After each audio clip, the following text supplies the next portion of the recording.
A list of sensitive subject matter has been included in the episode description.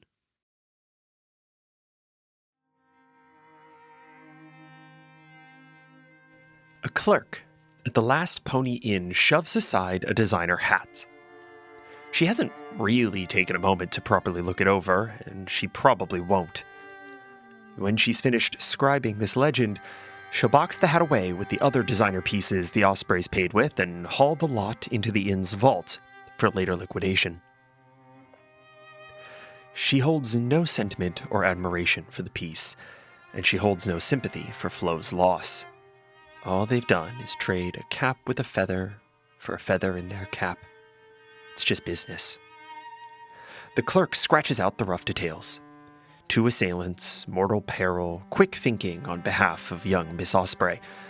She tucks it into a neat trifold and stamps it with her church-issued seal. We close in and see it change from her hand to that of an Aarakocra errand boy. Still close on the note, we follow it through the many tiers of Basin City, from the mid-reaches to the heavens, and further still.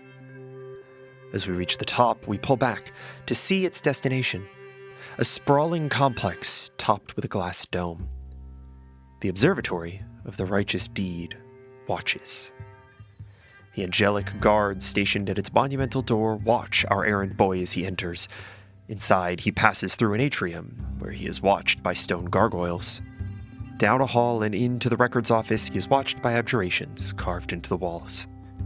We watch him hand the note to a minor functionary, then hand to hand as it flows through the channels in the great glass dome.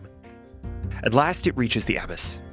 She is watching, pressed to the eyepiece of one of the observatory's massive telescopes. Abbess Citron?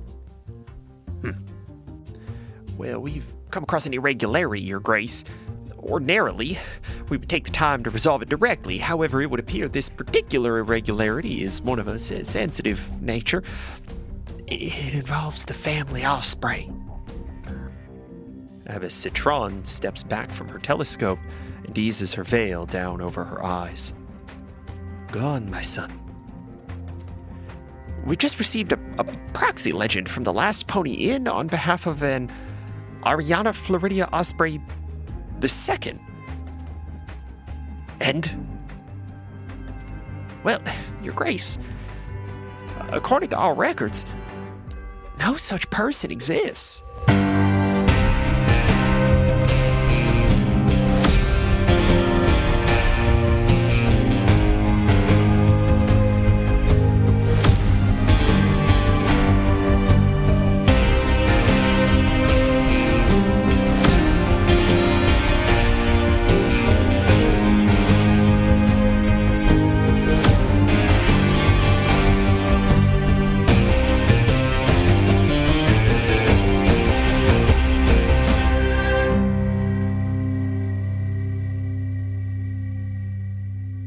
Hello, one and all, and welcome to another episode of Unbalanced Encounters, the Misfortunate Four, the only show that dares to ask, what if adventuring was just another form of parasitic wealth extraction?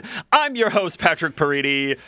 Say hi, everybody. Hi. Hello. You guys did it. You did the thing. You guys are actually fucking adventurers now. Damn right we are. Yes. That's Official. crazy. I mean, we had to be rescued, essentially, but yes. We survived. We made it to the end. Mostly, yes, you did. As a matter of fact, what's important here, the thing that is critically important here is that no one legally died. In a court of law, no one could prove that any of you died.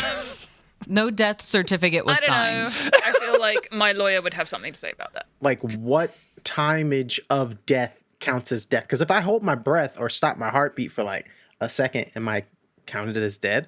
Listen, these are questions for the court, and no one can prove that any of you died, despite the fact that Cal nearly died like 3 times. That's like a rumor. I was actually... Flo also, I think, almost died. Flo was also... Flo straight up Flo died. was kind of... Flo was also very close to death. Not Flo was also okay. very close to death. She was very close to death. 100%.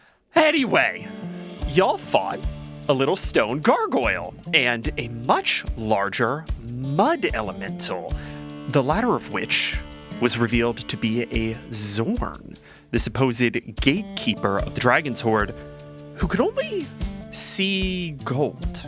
Cal got eaten. Flo got beaten, and you were all generally having an awful time until Nicholas led the cavalry straight to the Zorn's door.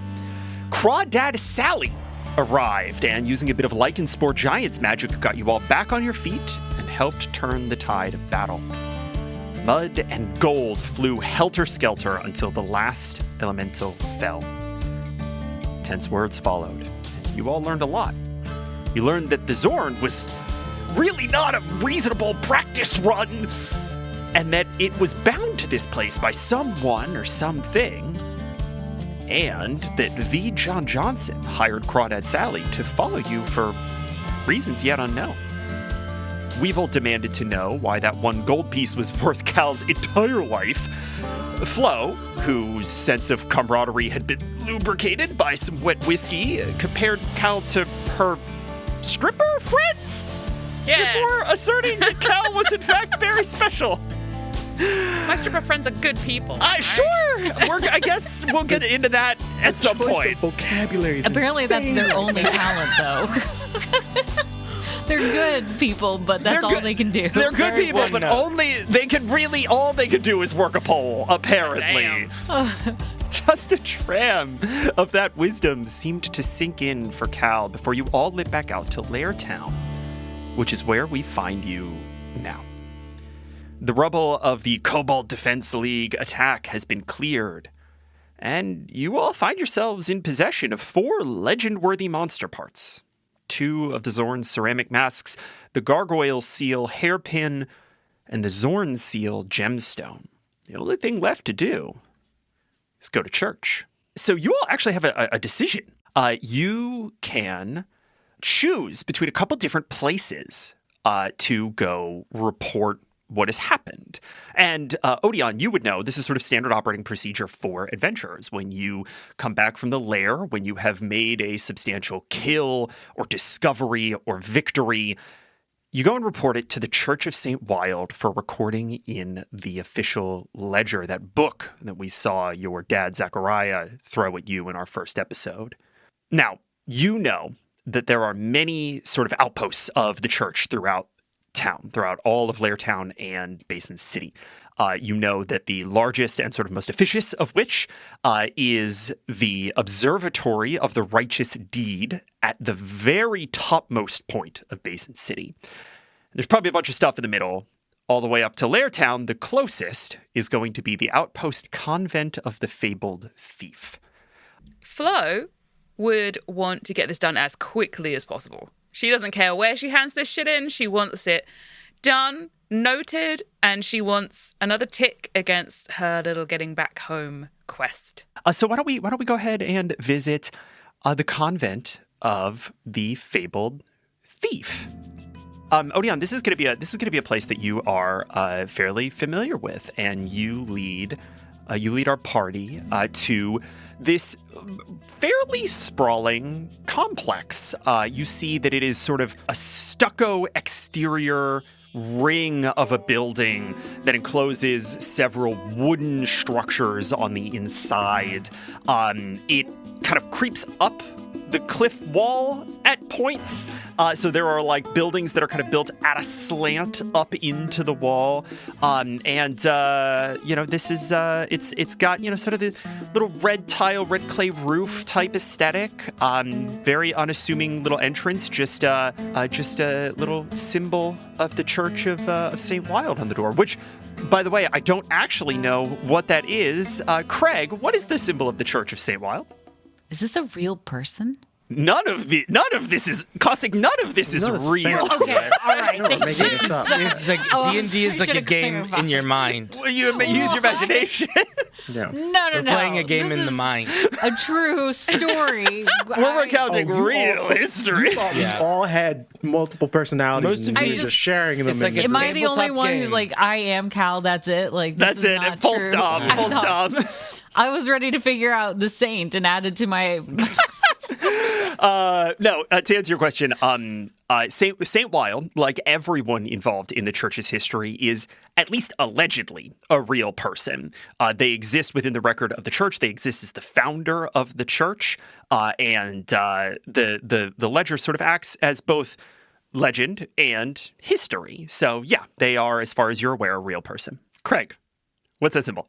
An inverted mountain, which is basically the opening of the dungeon. We see the inverted V of a cliff carved into the wood of these double doors. Odion's previous times coming in here, he's had like a bushel of harpy feathers or just a bunch of knickknacks for the most part. So it's more of like he's just dropping off laundry. That's what it seems like most of the time. So he kind of just walks in nonchalantly, knocks on the door, looks to the symbol of the church, nods his head like not even a bow, more of just a quick nod of the head because it's so muscle memory at this point. Yeah. And then he looks around for do they like have the same person here every time, or Yeah. I think you sort of ring a little bell by the door, and you see a little slide open in the middle, and you see someone that you know casually. This is Prester Oltengo, who effectively runs the convent here, and they say, "Yeah, what do you need?" I have to me and my party we're handing in. I push myself in front of Odion. Yeah. We are new adventurers, and we are here to deliver our first proof of adventuring. You're going to be seeing a lot of us, I imagine. Yeah. Okay. Well, I know that guy, but anyway, 1 second. And then This is exciting, the right, doors pull First open. adventuring. Very. And you guys are led into sort of a very poorly adorned little atrium. You see that there is a little offering shrine kind of off to your immediate left. A couple of candles burn just raw wax down the sides of the walls. Very simple sort of stools. There's not much in the way of like furniture in this room. And you see that the person who has opened the door is relatively short, probably, kind of around 5 foot even, kind of unassuming features. They've got sort of a bright red, but otherwise very plain robe that comes together in the V of the sort of inverted V of the mountain of the Church of St. Wild, with a little sort of hemp sash tied across, very, very simple, simply dressed. And they turn to you all. Osprey, right? Yes. Odion. Yeah, hell yeah, I knew I would get it. Good to see you. How you been? You got a new crew. Yes, this is our party. Hi. Yes, this is Cal, Weevil, Flo. Thank you. Hi. All Flo right. Osprey, and she's going to hold out a hand to like shake. Flo Osprey, huh? I didn't know there was another one. Well, nice to meet you. And they Seems to be happening a lot. go around one to each of you, get your name, kind of give you this big sort of double clasped handshake. Am I gonna have to get registered or something? I mean, you probably already are. You live in Basin City, right? Yeah. Yeah, you're in the books. It's fine. Don't worry I'm about already in the books? it. Well, I mean, I'm assuming that your parents had you registered. It's pretty standard operating procedure. Right. Prester, some of the party may not be registered. Is it possible we could look that up? Yeah, we'll handle it. That'd be nuts, but yeah, we'll handle it. Absolutely. Odion, somebody was coming by and looking for you. Who was it? And you see they sort of get a vacant look on their face for a second. It was, glasses guy, yeah. Narrows it down. Glasses guy. Ramshackle. Oh. Yeah, he come looking for you about 2 hours ago. He said he was going to be one of the gambling houses near here. Said he was expecting you today. All right. I just would need the direction of the gambling house, but before that, we should get this into the books for everyone. Yeah, of course. But if you want to fuck off, I can handle this with the new kids. Like, Think it would be a great experience for him? I mean, listen, it's always fun to do it for the first time, right? And You're then gonna leave you can us? get your job done. It's up to you if you guys want to stay together. It's just, he kind of leans over to Cal. It's paperwork. He's going to be quieter on this part. You can kind of embellish the adventure a bit if you want. That's okay. I'm rolling an insight check to see if I notice that. I mean, do you want to be known as the one who almost got engulfed by an elemental? I mean, Flo can have that title. Sorry, did I hear my name? Huh? Yeah, were you were speaking about I me? rolled a 4. I'm just looking at all the books like that are like behind. Like I'm looking at like trying to like see what's behind the back. I'm not paying attention to the conversation. Yeah, I'm 100%. not noticing anything. So if I just copy Flo's papers, then I'll be good, right? I mean, if you copy Flo's paper, you're going to come out a lot cooler than what you were expecting your character Flo to just be. like swishes her hair, doesn't really catch on what you're saying, but she just knows something good is being said about her. So she's like, if you think anybody is going to embellish what they did in this adventure, it's going to be my half sister. Got it. All right. I'll just follow her lead then. You guys got it. I'm gonna see what Ramshackle has in store for us next. If for the rest of us, I mean, I know you just wanted to do this one job. If it leads to a little more, that would be good. Yeah. Prester Oltango sort of steps over to Odion. You guys bring back anything? I mean, your friends seem really excited. Is this a magic item situation? Are we getting new magic items for you guys? Oh, yes. And he pulls Well, out... hold on to it. We'll do it later. When you're done with Ramshackle, come back and we'll handle that.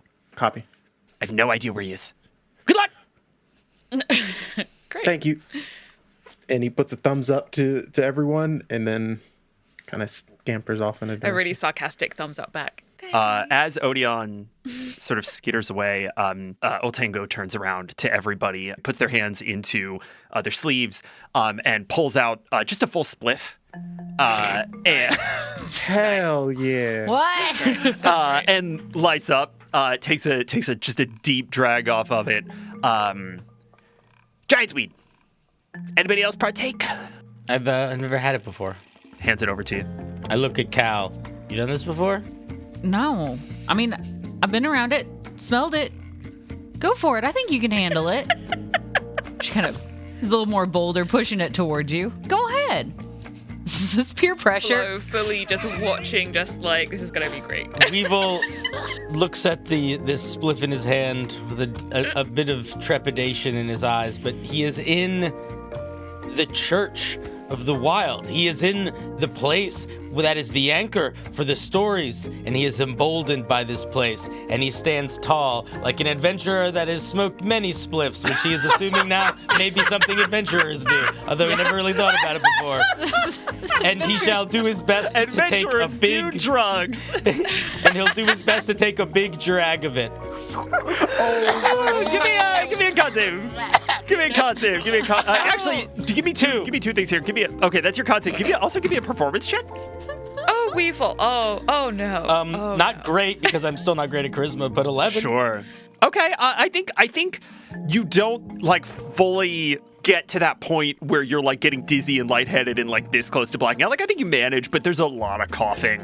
And I think that you sort of see everything kind of fuzz out a little bit. Mm-hmm. And does this make me high? Is it like smoking tobacco or is it like smoking weed? It's kind of in between. It's got this kind of almost hookah sensation to it where you're a little bit mellowed out, but does it also smell good then? Oh, it smells great. It smells yeah. incredible. It smells kind of like oak moss. You also sort of see sight is not the right word for what you're experiencing. It's somewhere between your sense of touch and your sense of smell. Mm-hmm. You can feel where things are alive around you. So you sort of come to recognize that there are a few small potted citrus trees in the far room, and there are a couple of like scrub cactuses outside. You can kind of sense that there are people deeper inside this space that are like tending to things, right? Doing their work. You see there's like a chicken somewhere in the building, right? And you don't know where any of that's happening, and you don't really know why you can kind of perceive that, but that's where you're at. Many little pieces of life, but they all are here, and they're all working towards telling a good story and having it be a part of us. And that's what we like to hear. Pass it around. I've got more. It tastes weird. Does anyone else want to try it?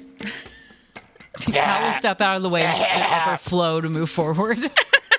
Flo pulls out like one of those cigarette holders, you know. Oh like my god. Oh my god.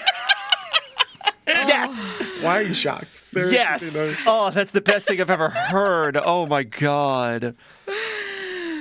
Do I need to roll anything this time? Yeah. Are we I mean, assuming she's genuinely, good? you don't have to roll me the performance check. But give me the con save. I got a 15.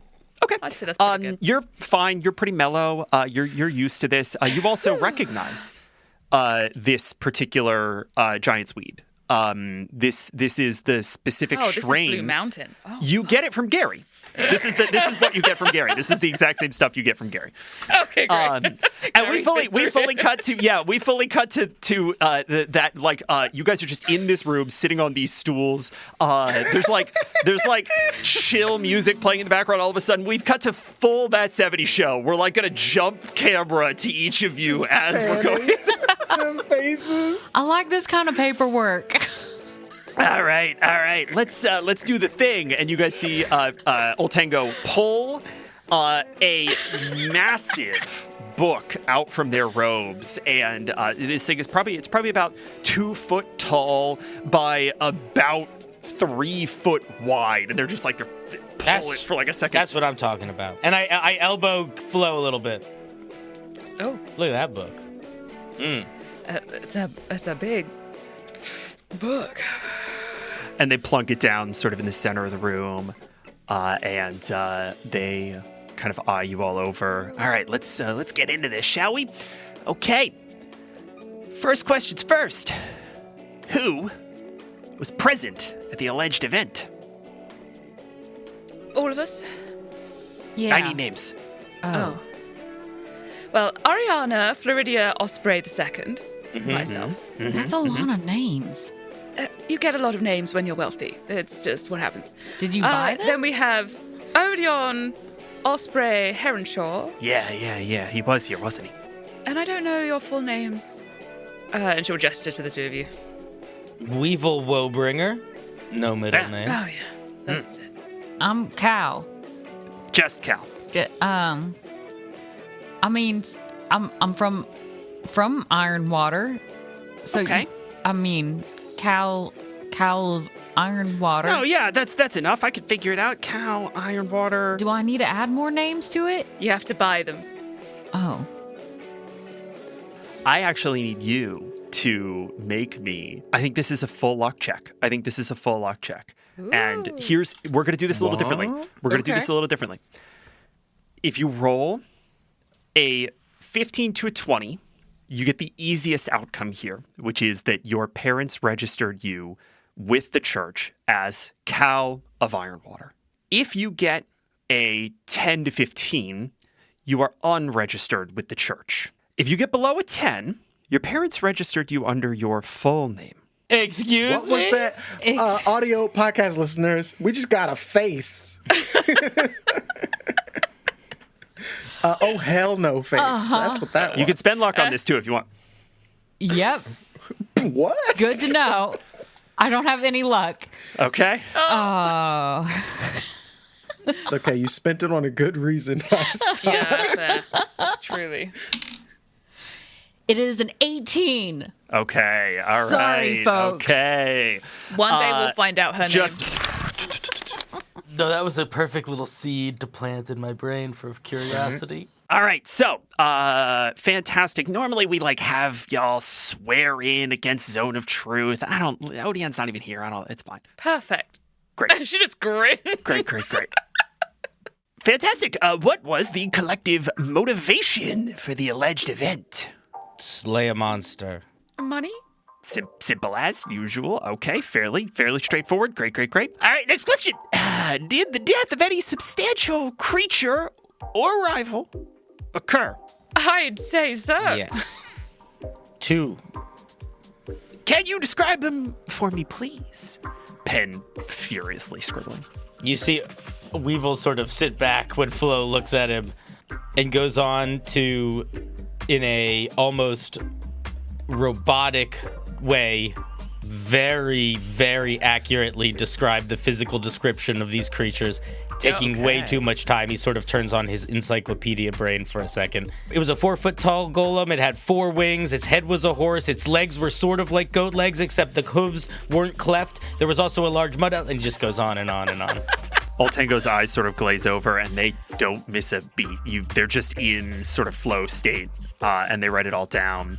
All right, fantastic, man. This is good stuff.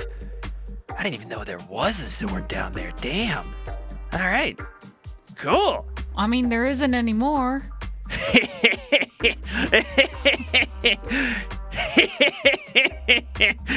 True. Is that funny? I lean really, very unsecretively, I lean over to Cal and say, that was a weird laugh. I was thinking the same thing, right? All right, can you all provide evidence of the existence of said creatures? Plural, too.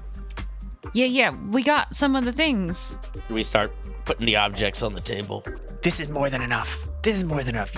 Honestly, okay, listen, you give me a lot of detail here, and I appreciate it. It's fun stuff. This is one of the better parts of my job, right? You guys have evidence. You guys were working for Ramshackle. You guys have 2 ospreys? I didn't even know they let you have 2 ospreys on a team. That's crazy. It's overkill. You know what I'm saying? It's fine. Okay.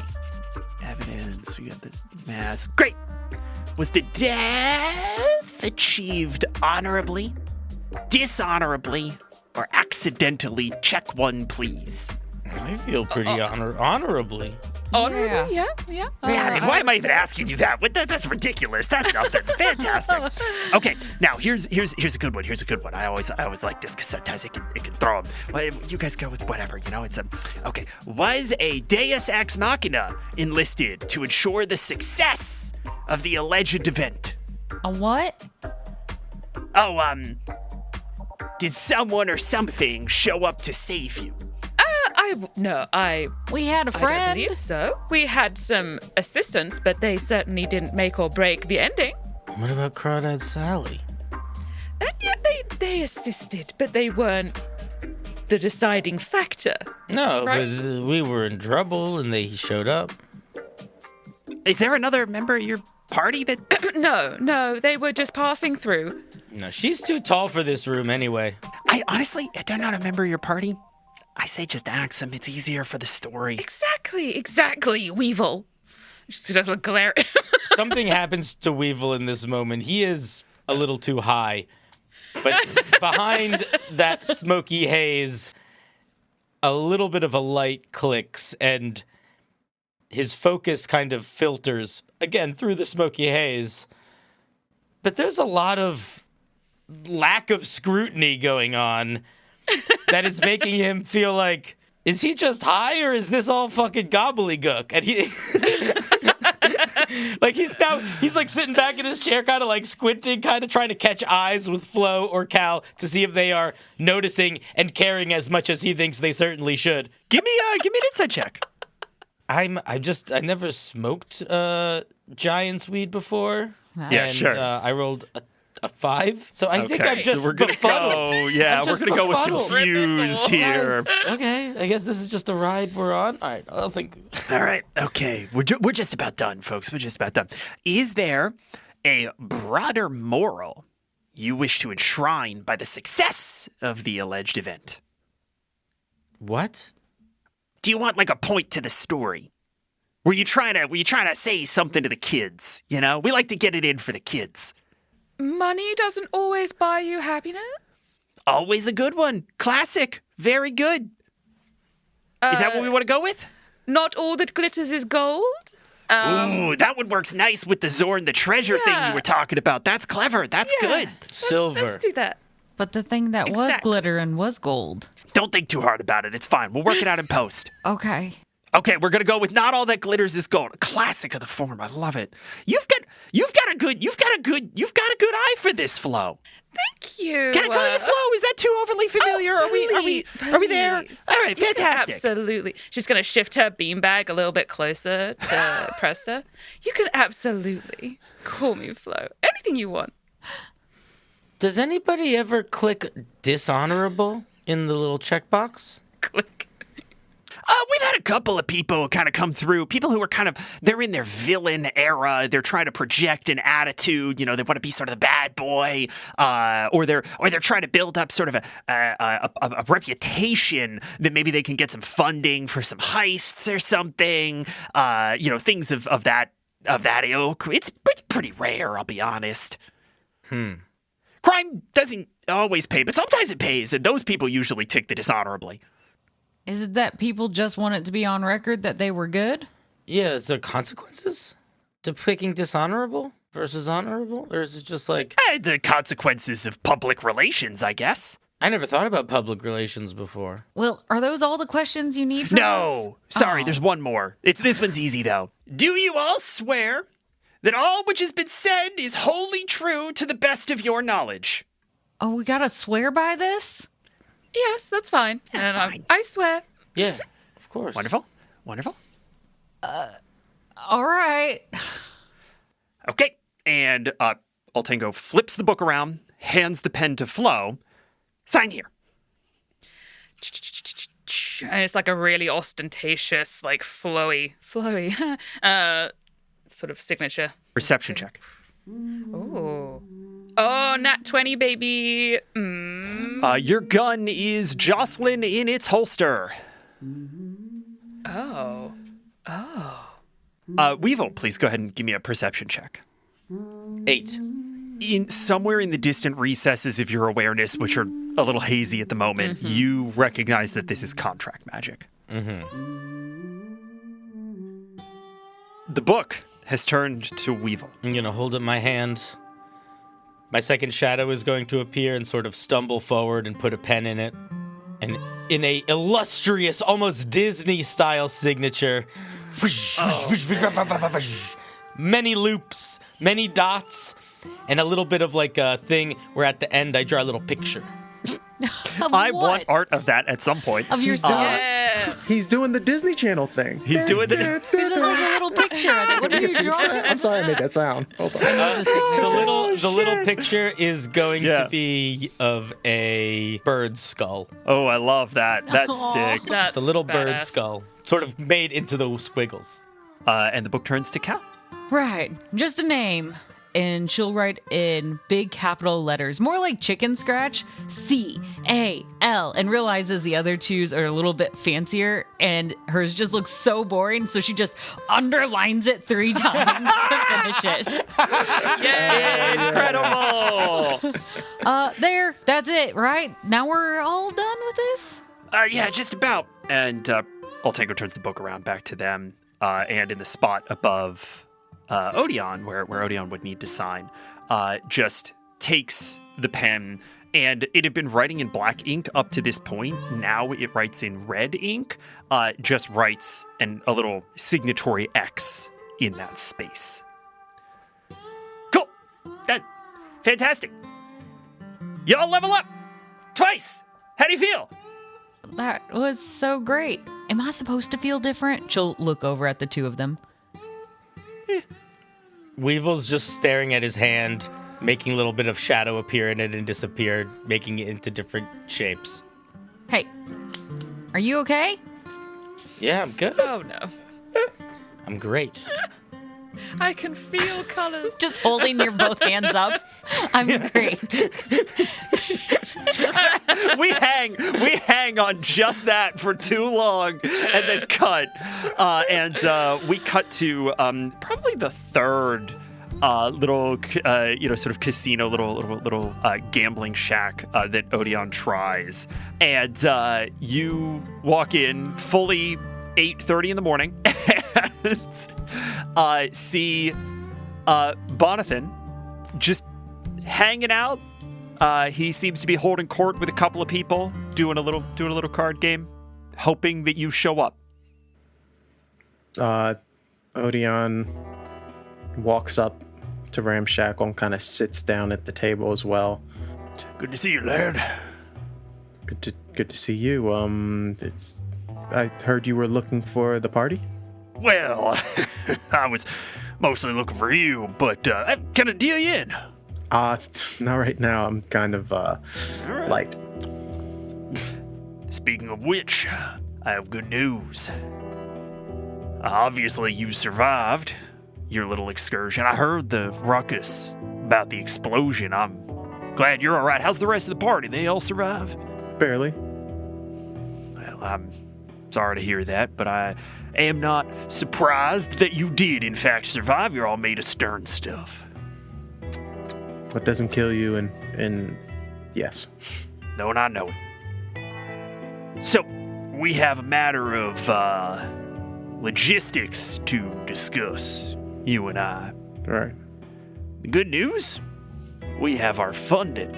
It has been secured. We are proudly sponsored by Old Scratch Capital Partners themselves.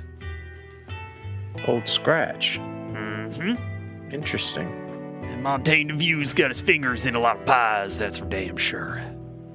Interesting. So, was there a moment when you were going to bring up the whole gate situation?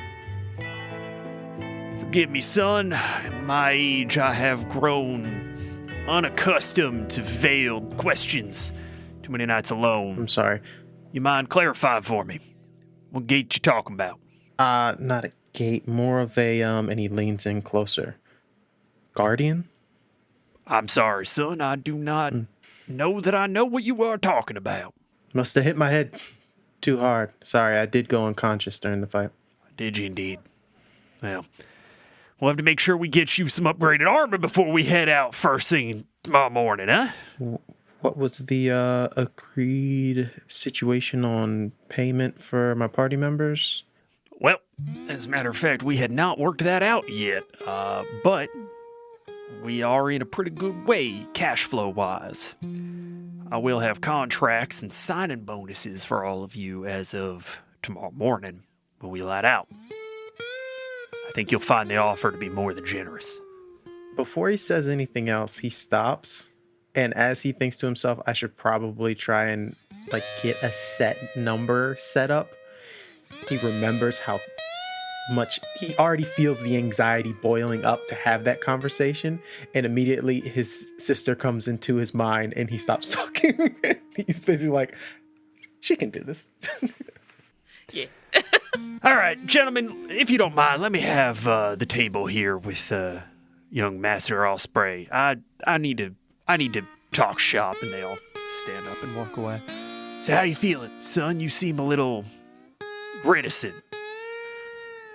No, just What happened down there? a lot.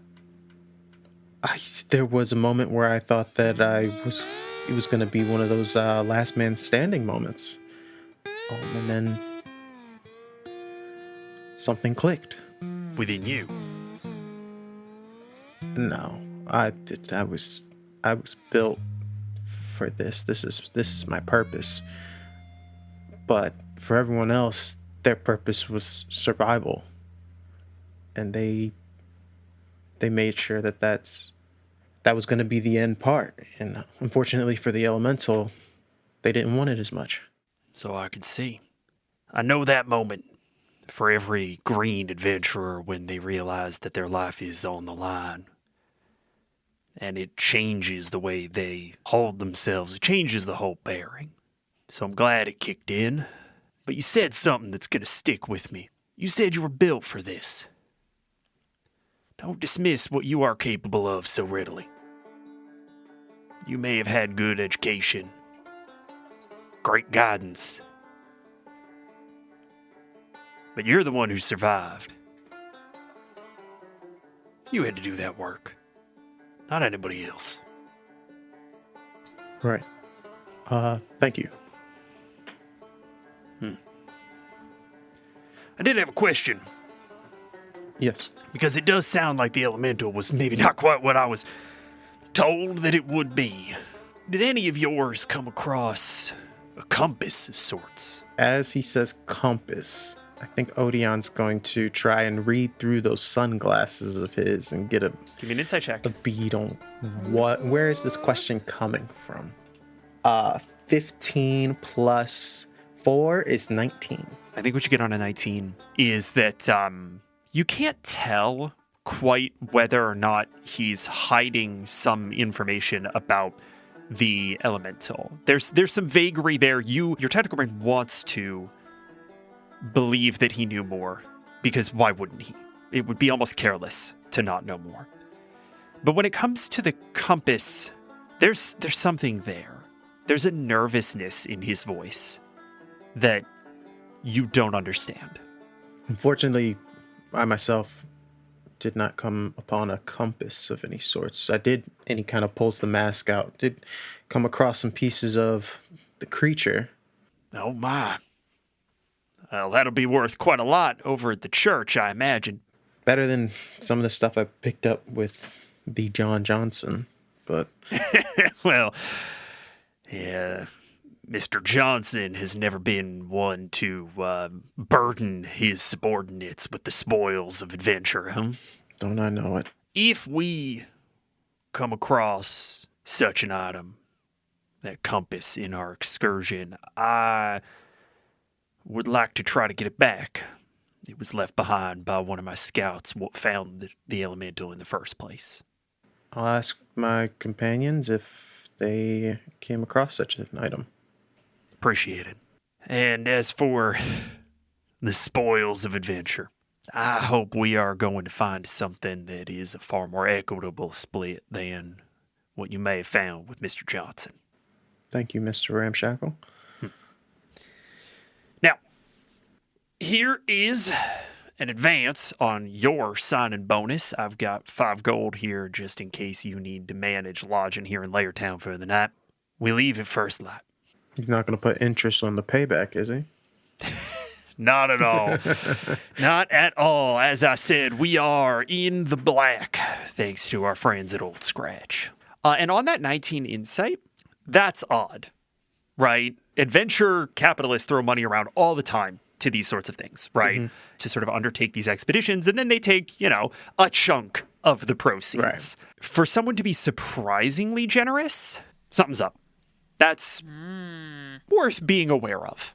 And I think we wind that conversation to a close, and Odion makes his way back to the convent as the signatories are wrapping up their first entry into the ledger. And Odion, you feel you level up twice as well. And with that, we are going to begin our first level up discussion. Most likely first and only for this arc for the Misfortunate 4. So, you guys know the fucking formula here. We're going to go around the room and we're going to go around the table and talk about sort of what'd you get at level 4, what'd you get at level 5. I can go first because it's short great. and sweet. Wonderful. As the fighter of the group. At level 4, I got an improvement. I need the buffed strength. I can't be sitting at 3s like I did with Isaac all game. So I did I brought the strength, Odion strength, up to a whopping 18. So we got a +4 on all of our strength-focused moves. Thanks to the combat conditioning talent that I have, my health has gone up to 54. Such a big fucking jump. Dang. What's that, a 20-point jump in health? Yes, That's 20 crazy. That's nuts. It's fucking nuts. Don't you all love level 5? Because I don't have only one time I get to poke at people with the pike. I get 2. Extra Yeah. attack! Extra attack! Double stabs. Double stab, which opens things up a lot when it comes to my stunts as well as my weapon options. Also, just your enemies opens them up a lot. Opens them up because, that's what wounds do. Is it wrong to call it double penetration? Not at all. Cinder's like, maybe. Listen, if that's wrong, I don't want to be right. When I say that laugh escaped, it crawled out of my throat and just burst. Craig was trying to beat it back in. Oh, You just think about that every time you take that second hit. That's locked in. That's imprinted on Craig's brain. Yeah, every combat we run. All right, going for my second. Just call it the double penny. It sounds way cuter. Insane. I love it. Okay. That's it. That's Odion. Extra attack. Odion. Done. Yeah. Craig, we were talking about this. When were we talking about? We were talking about you were talking about the extra attack. Yeah, we were definitely not talking about just independently talking about double measure. Separate conversation, separate Discord call True, on a different day.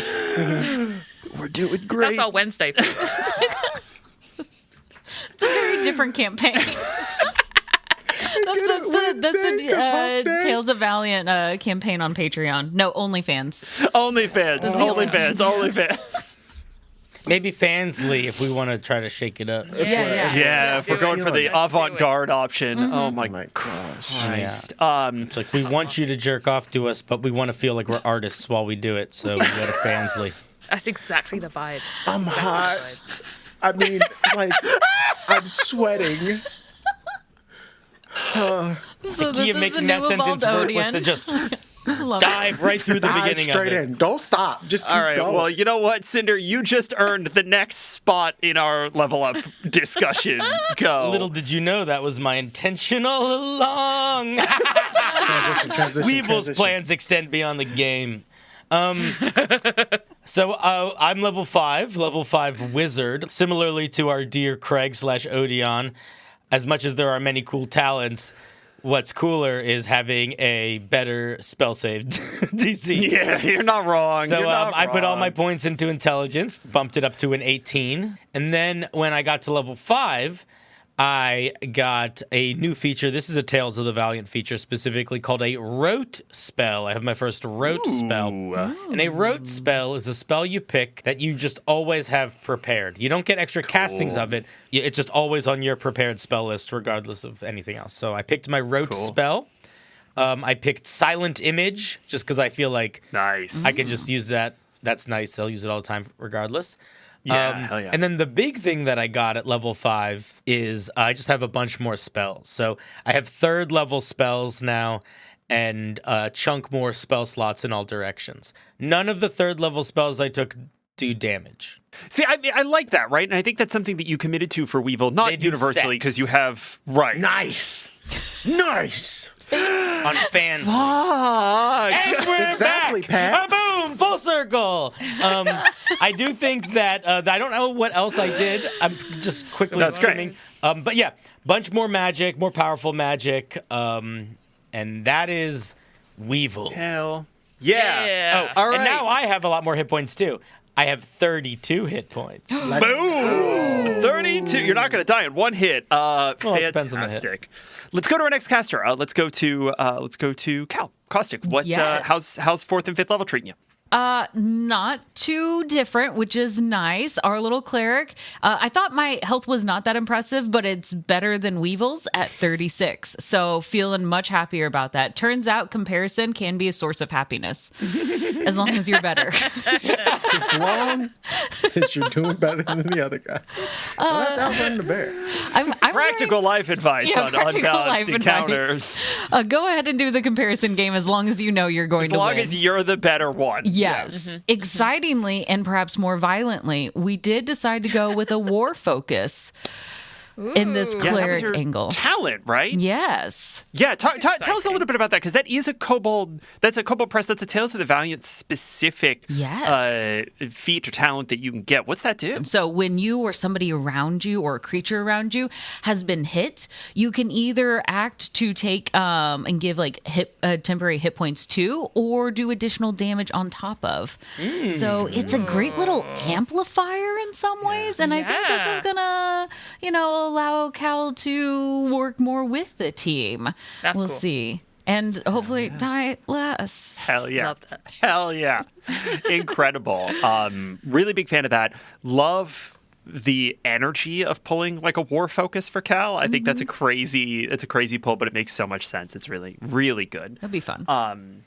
And then Debts to pay. bam! Bam! Warhammer to the face. I need like a what's the cooking guy? Emerald? Emerald Lagasse. Oh my Christ. gosh. What a pull. My What a memory. fucking... Is that an older reference hit now? home. Hey, was anybody alive in 1992? How By do you chance? spell Emerald Don't do that, Pat. Magassi? Don't do that. Don't do that. Sorry, let's hear all about Flo now, because I would love. Hold on, Emily's looking up Emerald Lagasse. Yeah, Oh, this is- yes. Really critical. I didn't hear. I was like The Emerald. alcoholic chef? Is that what I you're mean, looking they're Lagasse? all alcoholics, let's be honest. That's what makes the food taste good. Right. The alcoholism. Yes. This was all too American for me to understand. It's fine. Yeah, it's fine. Um, In America, we have this thing called a chef. listen, Y'all are going in right now. we have herbs, and that's right, herbs. with H. Yeah, but you don't have Julia Childs. No. Nice. No, I've got Nice. Nigella Lawson. Thanks. And we're Anyway. back to Yeah, Fansley. but I was All gonna right. say, did she have a Fansley? Oh my god. Hey, Flo. I decided not to min-max Flo and actually give her a little bit of wisdom. Time as she levels. Because you know what? I feel like she's getting a little bit of wisdom. The talent, which is TOV thing that you could also get for leveling, is called A Touch of Luck. Which, if you are a listener, long-time listener of this show, and you know how badly I fucking roll, this is something I So thought would be weirdly actually really consistent. helpful. So basically, with A Touch of Luck, obviously whenever you fail a roll, you get a point of luck. But if it goes up to 5, if you get like a 6th point, then it zeroes it all back down if you don't use it. A Touch of Luck, basically, when it resets, I can roll, it's a 1d4 plus 1, which is what it resets to, instead of completely zeroing out, which is really cool. We are going to be a little bit of a fucking powerhouse together. Yes. Add those up. For my class, so for those of you who, if it wasn't clear before, I am playing a Godslinger, which is a homebrew class for TOV. Yeah, we talk about this in our session 0, actually, which is a full video episode that you can get if you go to unbalancedencounters.com and become a supporter of the show. And in that, we sort of talk about a bunch of shit. We do like an hour and a half of bits and then briefly discuss what the fuck class Emily is playing. What which you is come here for. It's helpful. It's good to Yeah. know, you know?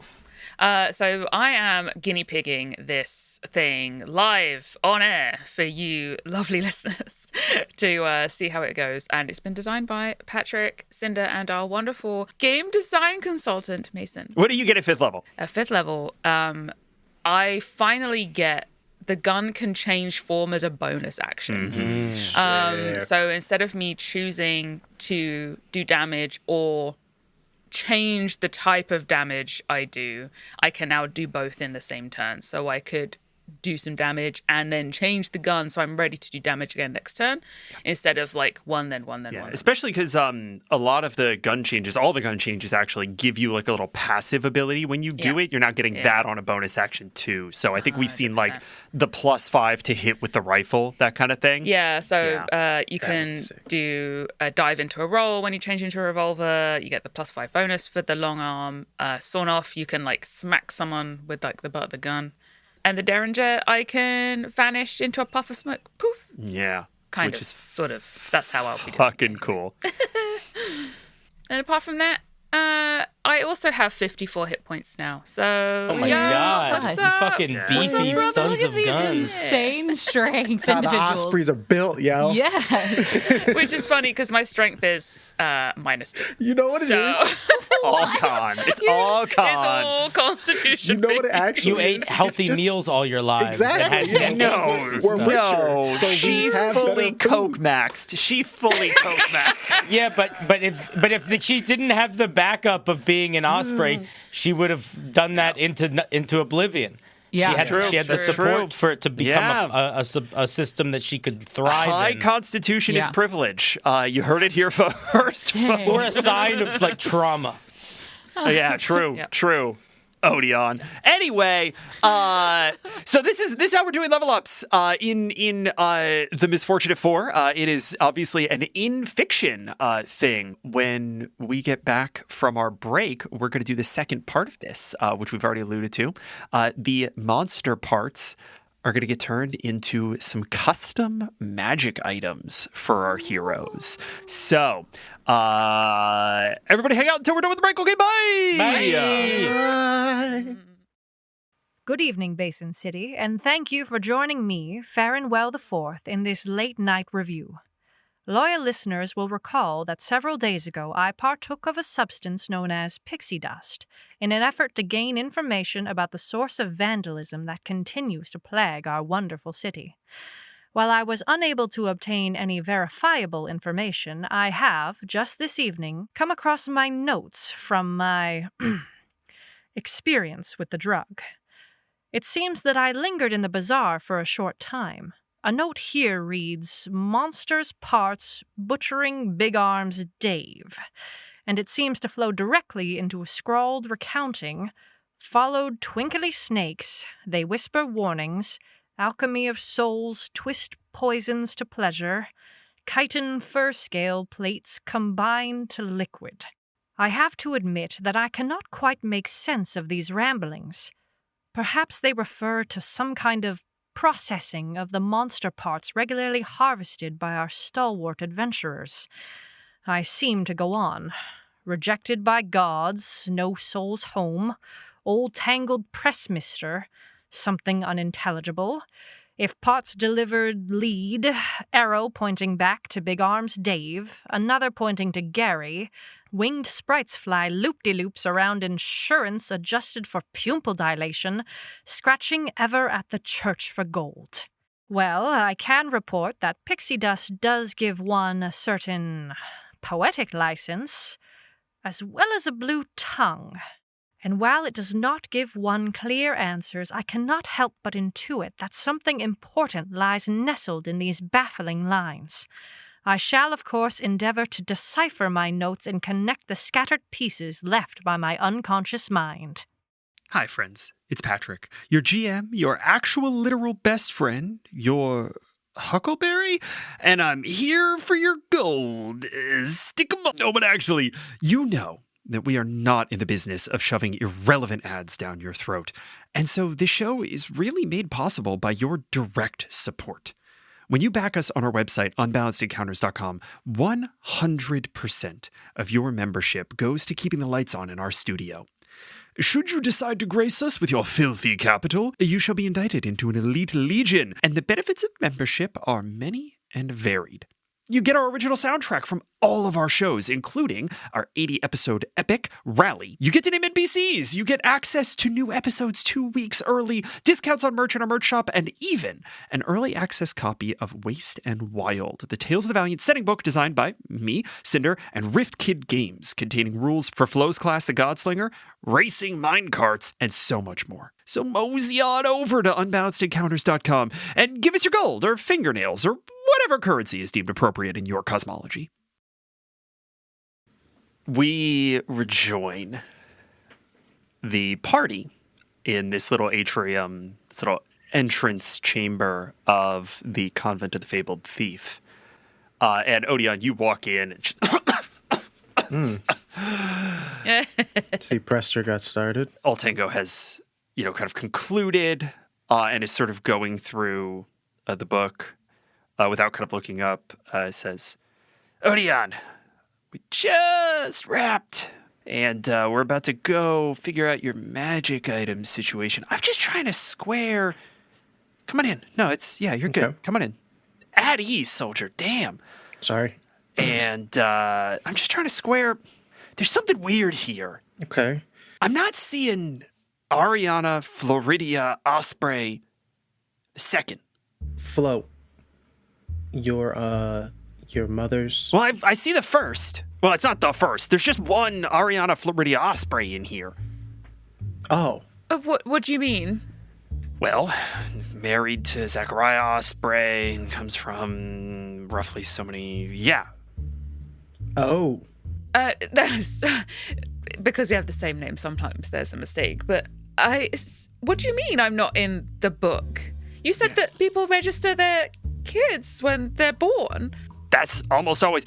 He's in the book. And they point to Weevil. Oh, what? Can we make her a book?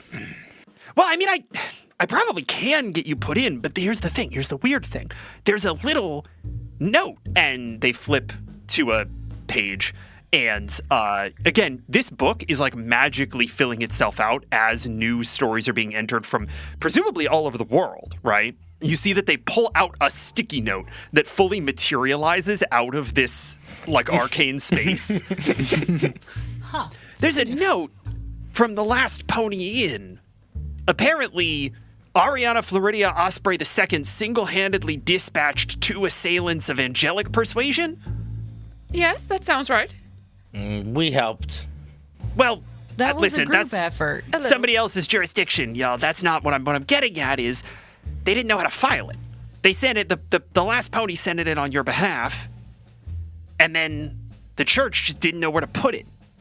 Are you saying that Zachariah Osprey has yet to register one of his children? I don't like to be the one to put it that way, but it kind of seems like it. Odion makes that face. Yeah, this face I'm making. Odion makes that face with the thinking of the implications of what that means. Then fix it! Go ahead and make me an intimidation check, please. I'm intimidated. Craig. I'm going to try to help. My shadow is going to make her shadow look bigger for a second. I'm going to bonus action and help. 17. Give me advantage on that roll. 18 was... Okay. I got one more. You were trying to beat a 5. Okay, great. Yeah, no, I mean, obviously, this has got to be some kind of mistake. It's just listen, I'll get it fixed. I'll get it put in. We should be able to handle it. I know you exist now. I think the reason why they put it in the note is because you weren't there, and so they weren't sure if it was like a typo or like what was going on, right? Like they just didn't know how to file it. So I'll handle it. I'll handle it. We will get this fixed for y'all. This is fixable. I now know that Arianna Flo, you exist. We can totally handle this. Good. And I'll make sure this note gets taken care of. It was, I think, a little bit of confusion because you have the same name as your mom, and if so far as why you're not in the book, that's none of my business, and maybe a conversation for the dinner table. But is she gonna get to be in the story? Yeah, Yeah, of she course. was important. She was an important part of it. Very important. Well, absolutely. You know what? I should have been in this book from the fucking beginning, and I wasn't. And sometimes we don't get what we want. And she's just gonna storm out of the room. Wait, you're going the wrong... All right, we'll get her in a minute. I think I've got this sorted. I understand kind of what you guys are going for. I think it's probably worth your time to go get your magic items made. So if you want to head over to the forge, you can take the artifacts from the elementals that you slayed, and we'll get those made. Flo fully just walked into a closet. Does somebody want to? I'm gonna leave because I kind of think that if I see that she did that, she's gonna be really upset with me. Yes, Can we also definitely. leave her here? I will go get her. Yeah, that sounds good. Okay, Odion, you know the way. Well, Bye. Okay. I am an adventurer. And I shall walk towards the door of the closet. Greatest monster you could fight. Just finish defeating an elemental. This is the scariest Hey, shit. Flo. You ready to go? Leave me alone. But I kind of look to Odion and Cal just sort of standing way off to the side, back to the door. Do you need any help? I'm fine. You're lying. And I point at the door even though she can't see me.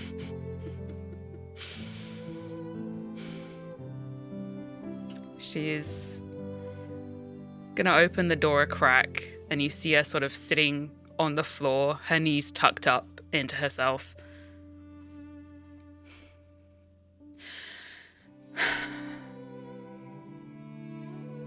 Everyone thinks that I grew up with everything I ever wanted.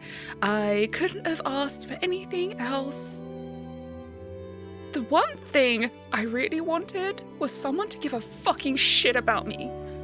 And the only people who ever did were paid to. And this is just proof of that, so.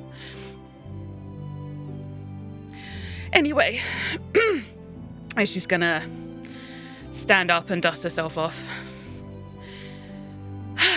Let's get these magic items sorted out, whatever. Doesn't fucking matter. And she's gonna hold her head high, look at the ceiling and blink a few times, you know, just so like the tears don't come. And as she's walking past Weevil, she just says a very quiet, "Thank you," and just walks out towards the others. And I think you all move sort of deeper into this convent, and you hear kind of the sound of just like very rhythmic hammering, just like somebody clearly working on something, the occasional of the bellows. And Odion, you sort of lead everyone to the forge. And you see working over this anvil is this very lean, kind of gaunt, stoop-shouldered half-orc man. He's in like almost Franciscan monks, again, that very red with the deep, kind of emblematic V. And he's got just a little jeweler's hammer. He's just working on something small, kind of really hunched over this anvil. Oh, come in. Odion walks up, scoots down to this person's ear. Hello. Oh, We're here for magic I'm items. not deaf. Back off, friend. Oh, yeah, all right. Oh, and he stands up, kind of rolls his shoulders, turns around. Oh, there's some new faces in the room. Nice to meet you. My name's Bruce. Hi, Bruce. Oh my fucking It took me a hot second, and I was like, Hi, Bruce. Y'all can call me Bruce, brother Bruce. That's my name and my title. So either combination of those two things is what you should probably stick with. And you'll have artifacts for me, it sounds. Who wants to go first? might as well be me. And she'll pull out the hairpin that she'd kind of kept tucked up in her ponytail. Does this do anything? As a matter of fact, it does. That's one of mine. Oh. Takes it, sort of looks it over. Oh, wow. Puts a little jeweler's loop in. By the fates, that's got to be nearly 80 years old. Oh? That's one of the first ones I ever did. Oh. Well, never mind. Is it rude to ask how old he is? Older than I 80. am 122 years old. Last week. Oh, You you're don't real look a old then. day over 50. Oh, I appreciate that. I was cursed, you see. Oh. Yep. Gonna live probably forever. It could be worse. Who cursed you? Weevil kind of turns. He's been just sort of like banging a little piece of metal on a piece of armor, going like ding, ding, ding, ding, ding, ding, ding. Just in time. Well, as it happens, I cursed myself. And what I learned is that you don't fuck with time travel.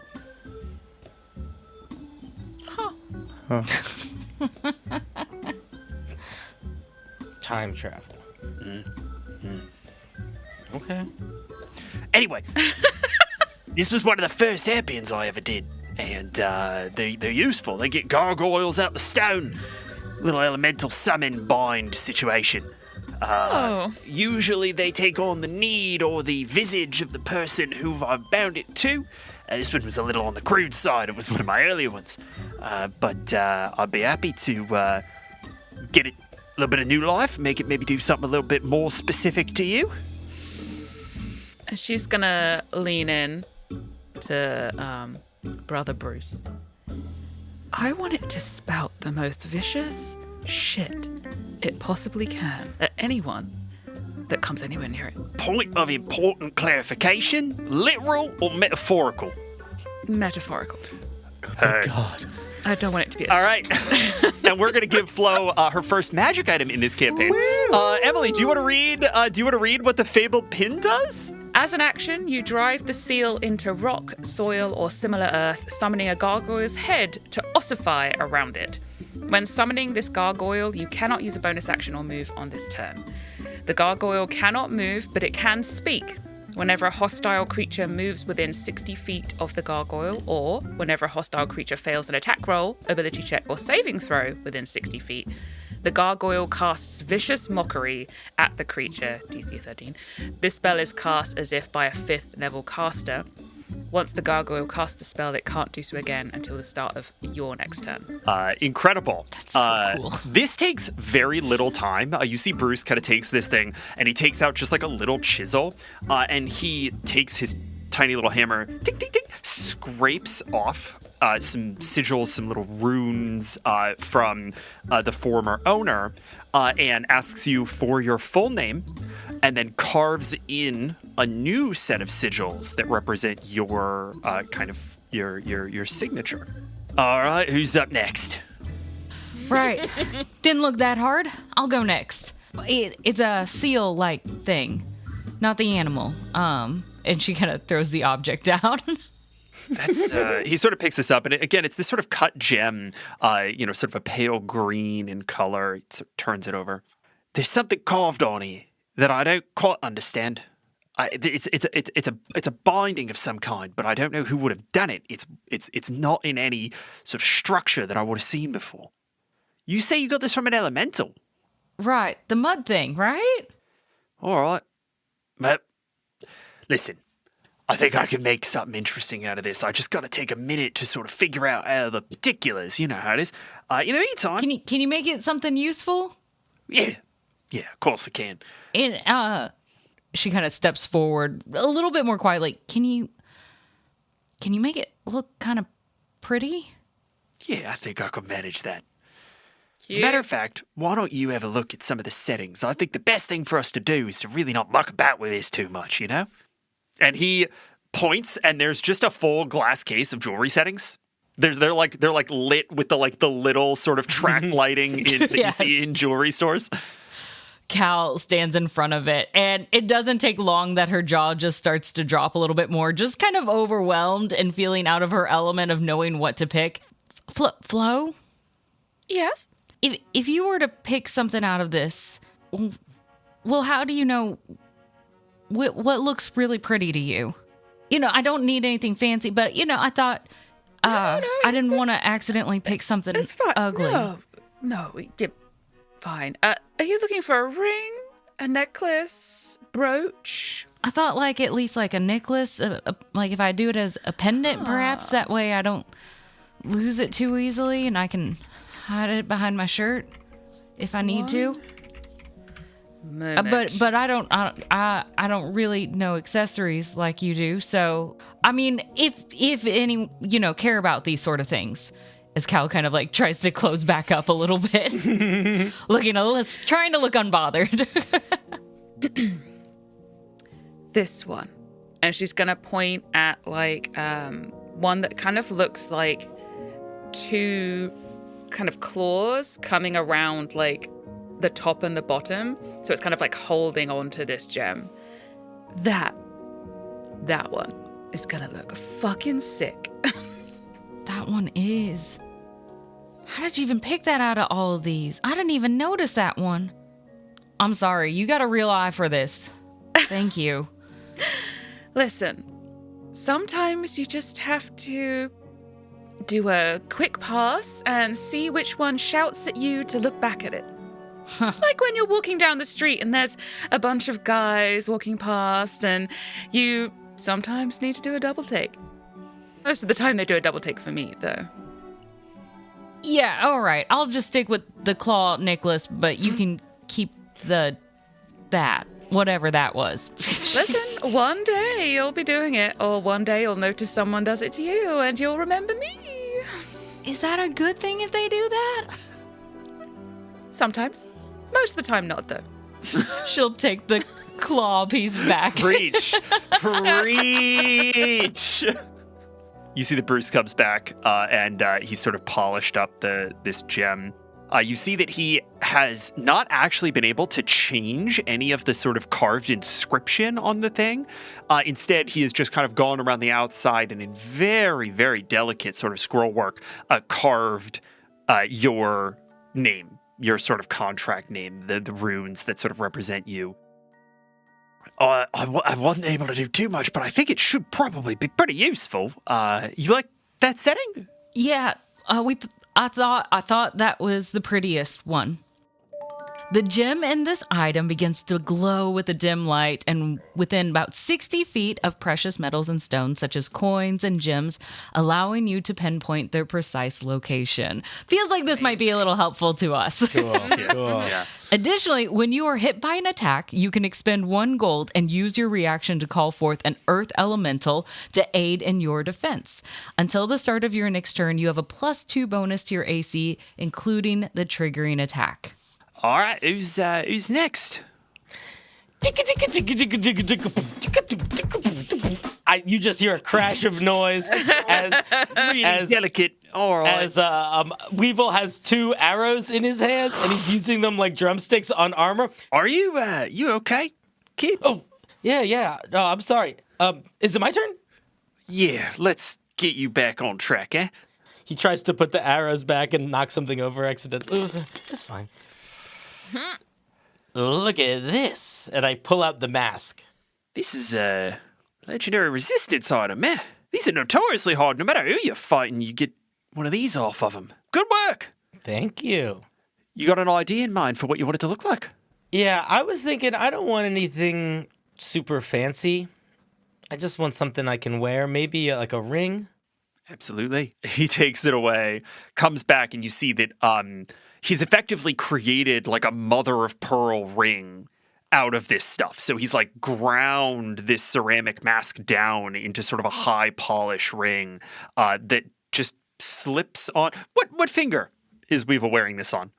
My pinky. Hell yeah. Perfect fit on the pinky ring. This ring allows me to change my spells a little bit. When I cast a spell, if it requires a saving throw, I can use a charge to change the saving throw. So if it is a strength, dex, or con save, I can change it to one of the others. Or if it is an intelligence, wisdom, or charisma save, I can change it to one of the others. I think I'm going to call it Pain Point. Oh, yeah. Oh, that's so sick. And Weevil looks at everybody. He's like, that's pretty cool, right? That is pretty cool. I like it. And watch this. And he tries to spin it. Nothing happens. Nothing happens. Nothing. You're just running your finger just for like a solid 30 seconds. I wish it was also a fidget spinner. That'd be so good. Next time, let me know. I could do that. Okay. So Brother Bruce turns to the last of our group. Odion, what can I do for you? Yes, this isn't anything like the boots that make you fly or anything that John Johnson asked for. And he just hands the that was mask such over. a tall order. That took me like a week. You can't make boots of flying out of just pixie wings. There's not enough there. He is very light on his feet, though. Yeah, he's light on something. What do you have, my friend? Something that is effective in combat and defense of some sort. Or maybe something I could, I don't know, throw back at him. All right, we can work with this. And he sort of disappears for a minute, tinkers for a little bit, and comes back, and nothing has changed. There you go. He looks at the mask. Perfect. Anybody got some fire? Something? Go on, try it out. I can make fire. I don't like to, but I can. He takes the mask and puts it up. Fire! And my shadow ignites and I cast Firebolt at your face. So I'll read what the mask does first. This is the unnamed Zorn mask. Whenever you take acid, cold, fire, lightning, or thunder damage, you can use your reaction to expend a charge and capture some of the incoming energy, lessen its effects on you, and storing it. You have resistance to the triggered damage type until the start of your next turn. Also, you gain a single damage charge. Whenever you hit with a melee attack, you can expend any number of accumulated damage charges to deal an equivalent number of d6 additional damage of that attack type. This damage is considered magical for the purposes of overcoming resistances. While you have accumulated damage charges... That's good. Those are medicine adverts. Side effects include magical for the purposes of overcoming resistances. Yep. Oh, Ask your doctor if magical bludgeoning damage is right for you. So what you guys see, fire shoots towards the mask. You watch as the mask's face, which was very plain, just a plain two slits for eyes and a very straight very neutral line. expression. Yes, neutral expression. It immediately turns into, the mouth is more of a O shape, and the face looks like something very hot has hit it.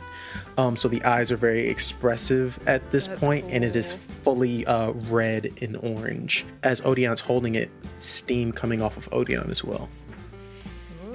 Cool. Well, y'all look like you've got a pretty good haul. I think that should just about conclude my usefulness in this particular narrative, and I am going to excuse myself to the non-existence of being off camera. Huh? what? Okay, bye. Flo's like, hurt. Main character right here. Don't ignore him. Yeah. Come again? So, you guys, sort of hang out, kind of toy, look over your new magic items, and are eventually shown back out into Lair Town. As we're walking back towards town, I'm going to mosey alongside Cal. I think Weevil is still a little high, but he's starting to come down at this point. It's been a couple really hours. hit by this. But he's never really done drugs before. Just a lot of other Con save like a potions. 4. Yeah, I rolled a 2 plus 2 or whatever my con is. I rolled Sure. really bad. Hey, Oh, right. You wanted to talk to me. Am I in trouble? no, I was really upset earlier, but I was thinking about it. I've read a lot of stories about adventuring parties Right. and teams, but I've never actually been on one. And I don't know if I'm very good at it yet.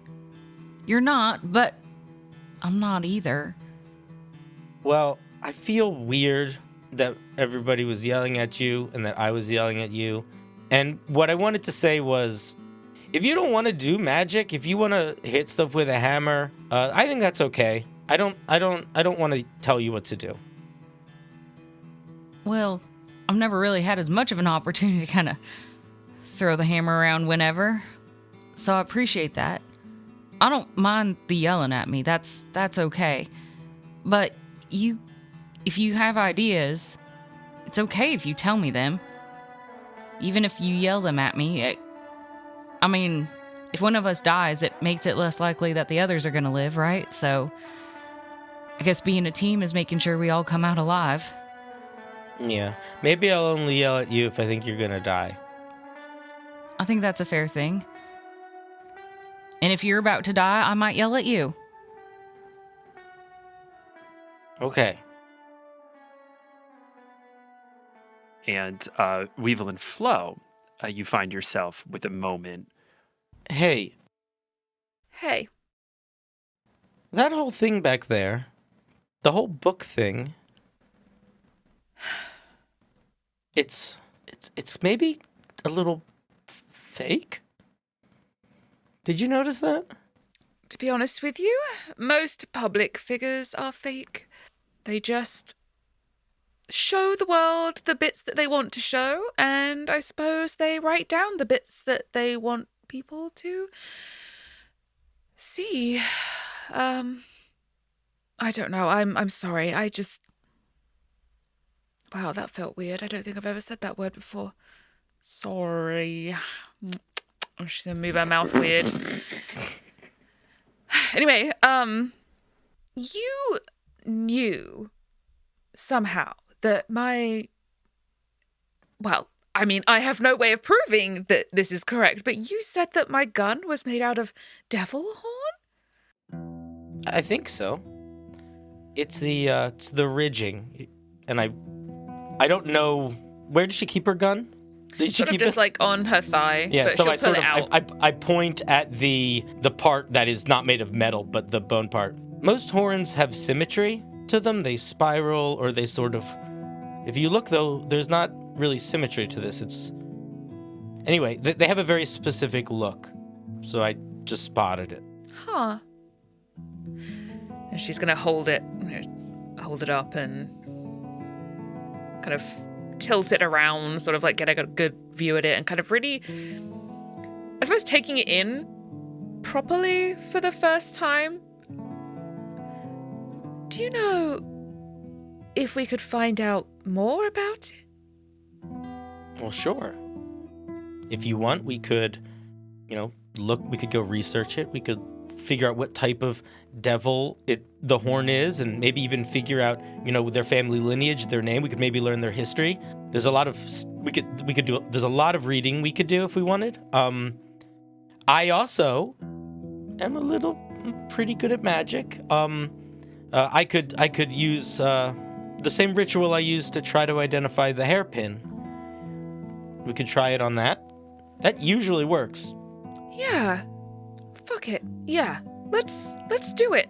Because if my mother won't tell me anything about this gun or anything about anything, then maybe I can find out for myself. And I think that Weevil and Flo split off a little unceremoniously. I think that the two of you peel off in one of those very many turns that only exist if you know how to see them in the bazaar. Weevil kind of angles himself and Flo kind of down, and they just vanish into the deeper recesses of this space. And I think that you find your way to just a little cafe. And you largely have the place to yourself. So, do we need candles, incense? No. We need this. And I push all the silverware across the table so there's just space. And I pat my haversack. I have everything here. Just let me see it. Okay, she's gonna pull out the gun and lay it in the center of the table on its side. Also, I noticed when I've noticed a few times, and I should probably warn you, it has a mind of its own. When I was signing in the book, it sort of, like a chihuahua on a leash sort of thing. It just sort of shakes a little bit. Maybe it has some properties that you haven't figured out yet. Oh, I'm sure I'll be able to figure it out perfectly. This sounds awesome. If anything, I'm more excited now. Okay, here. Great. Just lay it out. When the gun settles on the table, he takes a deep breath in, and while looking at it, he says, pain is a weird thing. It's sort of like spice. If you're not used to it, it's horrible. But if you are used to it, it can kind of add to the flavor of things in a way that can make them a little bit more powerful. So don't be too freaked out by this. And I rub the chilly broken glass mix in my eyes, and I start to cry, and then I take the tears from that, and I draw a circle with them around the gun as I cast Identify on it. You sense the resounding absence of magic. Whatever is making this work is not anything that I can tell what it is. No. You can. Try again. Okay, if you really want, I can try again. Weevil's gonna grab a bit more of that paste, rub it across his eyes, grab more of the tears, do the whole ritual again. Yeah. She's going to be clutching her hands sort of together. Weevil, you open your mind to this a second time and get nothing. And that, I think, forces you to confront a fear of failure that you are not thrilled by. And so I think you push yourself a little harder. And something in the back of your mind snaps. And there is a viciousness to how you rend and tear your way through the abjurations surrounding this thing that becomes visible to you in this moment. It is in your teeth. It is matted in your hair. And we flash back. I want you to tell me about a time, the first time, that you went too far with your granny's magic. I think the first magic that the hags taught Weevil was rudimentary illusion magic. Partially because it's very useful to have, but also because it's fairly harmless outside of beguilement. But in all the books, in all the stories, the mage, they're shooting lightning. They're blasting things with fire. They are wielding energy. And as much as Weevil loves his grannies and loved his grannies, I think even then he felt like they were trying to push him in a direction away from being human. I don't think the grannies had anything to do with this. I think that he got it in his own head that if he was going to be able to leave the woods of woe and go out and make it not as some predatory force working in isolation, but as the way people do, that he needed to learn how to do that sort of magic. And I think we see Weevil sitting in his strange little attic room, him sitting with an unlit candle in front of him. And he knows enough about magic to understand, at least hag magic, to understand that it is a lot of give and take. And I think we just see a very young Weevil, one by one, taking a match, lighting it, holding it over his hand, and trying to transfer that energy and that pain into the unlit candle. And he just does it over and over and over again until his fingers start to get like blistered and raw. I think after a while he realizes that that burn, it hurts, but there's something behind that hurt that he grabs onto, and it almost isn't hag magic. It's almost something else. It's not good, but it's not bad. It's just something else. And when he taps into that, the candle that is unlit bursts into flame, but the fire spreads, and the room fills with smoke, and he cannot even make it to the door to ask for help before he is taken by it and passes out. And woke up a few days later, his hand massively bandaged. But the hags, I think, seemed less concerned about the hand and more concerned about how he made the fire. And I think you are fully reliving this. But then the story diverges. And instead of passing out, you instead fall back onto the ground and see a great sunken chest push its way out of the flame.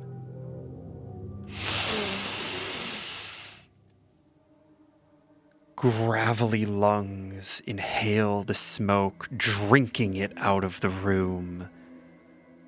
And you see a tall, gaunt, skinless body. Smoke pooling at the corners of its eyes and dripping down like tears.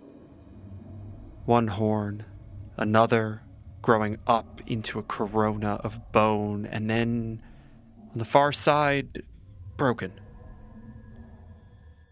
I think Weevil is going to try in the smoke to sit up and reach forward, almost to see if it's real, just to touch this creature's arm. As you reach for its arm, which again, you kind of wrap your fingers around and you get the uncanny sensation of fingers wrapping too closely to bone that you are only familiar with through your butchery. It is not a thing that is associated with movement or the living. And it makes your stomach churn a little bit, but that is such a small drop in the overwhelm that you are experiencing of heat and smoke and blindness. And then the hand is around your throat and you are lifted up off the ground and you are staring into this thing's sunken eyes, its slit nostrils bellowing the smoke from the room that has filled its lungs, and it twists its wrist, pulls you close. The dragon yet lives.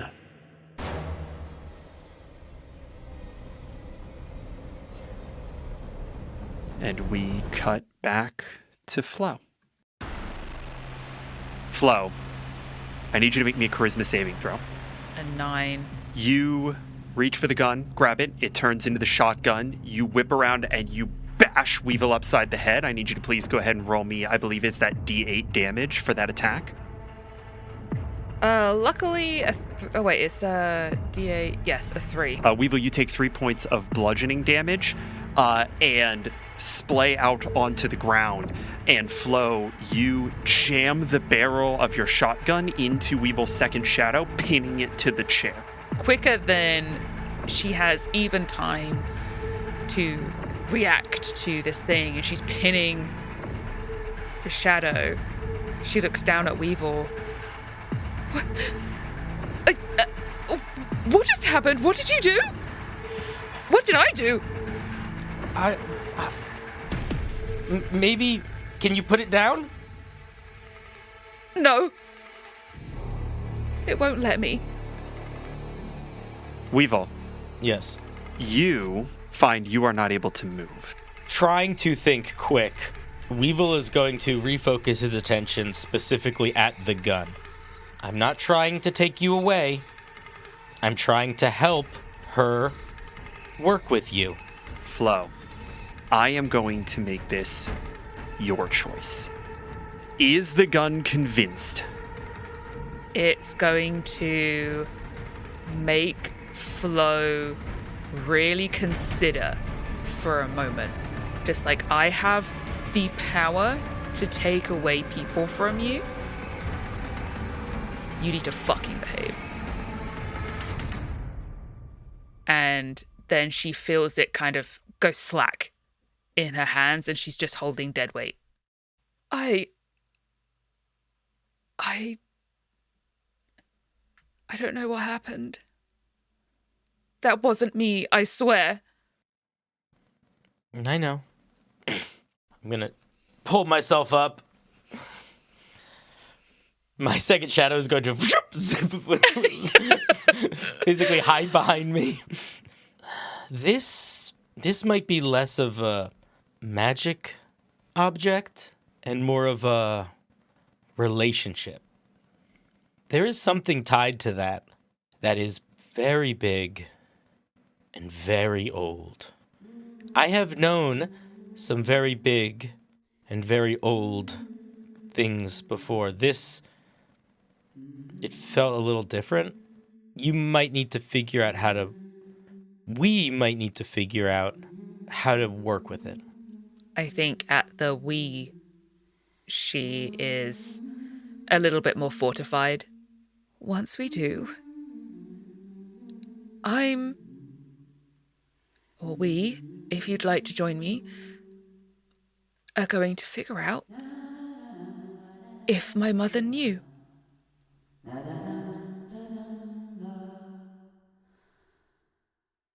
And with that, we are going to jump to Odion and Cal. The two of you are kind of wandering through the more populated parts of the bazaar when you realize that Flo and Weevil are just gone. Hey! Yes. Well, Are we going to wait for them? Do you even know where they went? I mean, from what I've been told about Flo, that's kind of her thing. You're really kind of a hands-off leader, aren't you? She kind of like slings and readjusts her hammer on her back. I mean, I'll trust all of you until you give me a reason not to. Well, that's really nice, especially since you don't know us too well. I mean, I guess you know Flo since she's your sister and whatnot, but... As you say that, you are sort of buffeted by one of the kids from the bazaar. Excuse me, sorry. Stumbles into you. Hey. And kind of skitters around and charges off into their little group of friends. Go ahead, both of you, please roll me perception checks. 12. Natural 20. Whoa. Cal, you do not hear anything, but Odion, you do hear that this sort of gaggle of kids is clamoring about Ironwater. Something has happened in Ironwater. You can't make out what. They're a little too kind of chaotic and they get too far away too quickly. Do you want to check in at home? She kind of stops in her tracks, a little abrupt. Why? Did you want to say hi to my parents or something? They already know that I went on this trip. I didn't need their permission or anything. No, I mean, you said you were doing this for funds. Don't you want to get the funds to them as soon as possible? Well, that's a good point. I could at least leave some there early. You know, you're right on this. I guess you can come too. That way you're not all on your own. Okay. The two of you make your way back to Ironwater, Cal's home in the mud. And as you close in, it's getting a little later in the day. The sun is creeping toward the horizon, disappearing beneath the cliffs of the caldera. You see that more and more people have amassed, are coming together, and there's murmurs and a bustle of activity that is outside of the norm for Ironwater. This is not work. Something else is afoot.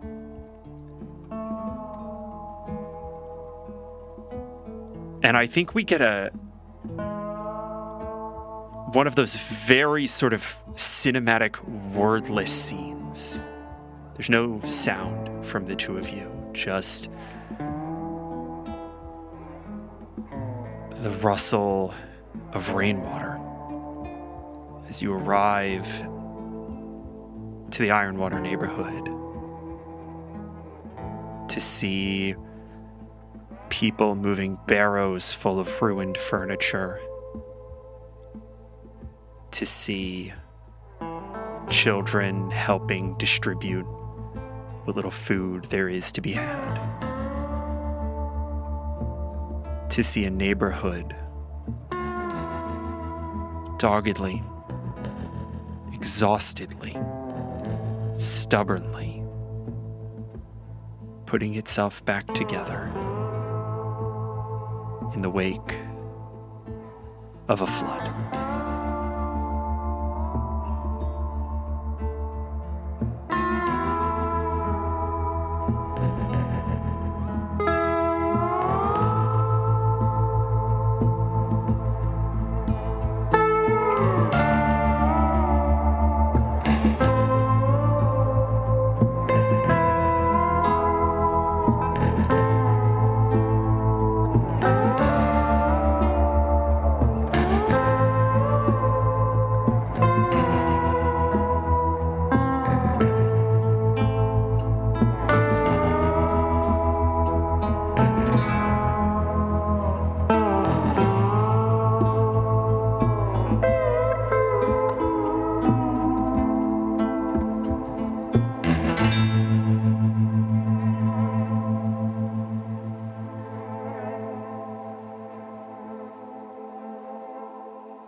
Next time on Unbalanced Encounters.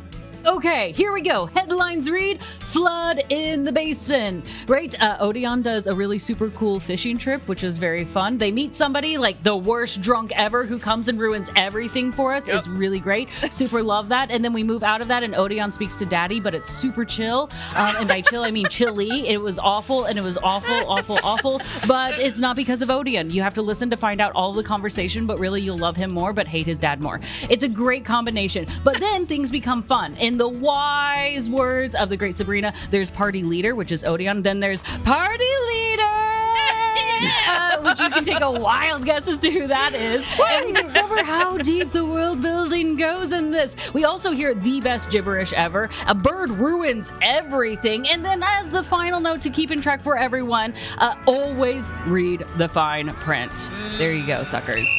Yeah. That was great. That was really good. The Misfortunate Four is an Unbalanced Encounters production. This episode's showrunner and GM was me, Patrick Perini. Cal of Ironwater was played by Caustic Phoenix. Arianna Floridia Osprey II was played by Emily Graymore. Odion Osprey-Heronshaw was played by Craig Pate. Weevil Woebringer was played by Cinderblock Sally. And midroll announcer Ferrin Whel was voiced by Cleo Birch. This episode was produced by Sabrina Ortiz. Its Lorekeeper was Nick Plaisance. Scripted segments by Patrick Perini and Colin Epstein. Game design consultation by Mason Allen. And original music by Sayer Roberts. For the rest of the Misfortunate Four and other delightful shows, visit unbalancedencounters.com or search for Unbalanced Encounters wherever pods are casted. Okay, we love you, bye!